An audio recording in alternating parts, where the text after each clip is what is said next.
Hello বন্ধুরা, আজকে বৃহস্পতিবার চলে এসেছি একটা ছোট্ট একটা ভিডিও নিয়ে। পুজো করতে করতে ভাবলাম একটু ভিডিও করে নিই তোমাদের সাথে।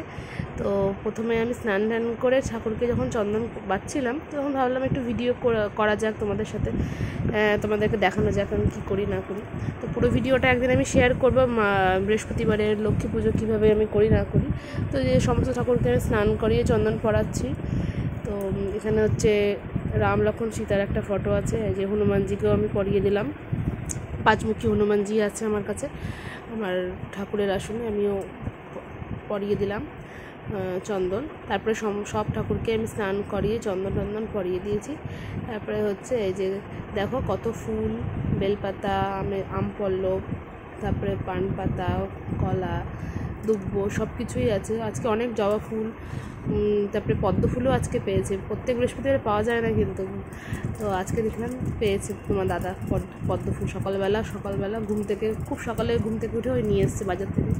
তো সব কিছু ভালো করে ধুয়ে টুয়ে একটু অগরু ছিটিয়ে দিলাম, একটু গন্ধ হয়। তারপরে একটু ঠাকুরদেরও ছিটিয়ে দিলাম অগরু। তারপরে হচ্ছে পুজোটা করে নিলাম আমি বৃহস্পতিবারের। এই যে আলপনা দিয়ে নিয়েছি, আর এই যে খেতেও দিয়ে দিয়েছি। এই দেখো কি সুন্দর করে সাজিয়েও দিয়েছি। তো কেমন লাগলো আমার ঠাকুরের আসন তোমরা অবশ্যই কিন্তু কমেন্টে জানাবে। একদিন আমি পুরো ভিডিও বৃহস্পতিবারে কেমন করে আমি লক্ষ্মী পুজো করি অবশ্যই তোমাদের সাথে আমি শেয়ার করব। তো আজকে এই ছোট্ট ব্লগেই দেখে নাও। এই দেখো মা লক্ষ্মী কি সুন্দর লাগছে দেখতে না। এই যে আমার হনুমানজি, এই যে রাধা মাধব, আমার গুরুদেব। এই যে, তো চলো ভিডিওটা দেখো, আশা করছি ভালো লাগলো।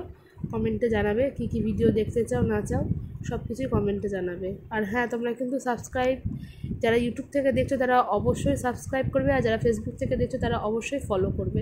তো চলো টাটা, আসছি এবার নতুন একটা ভিডিও নিয়ে। Bye bye.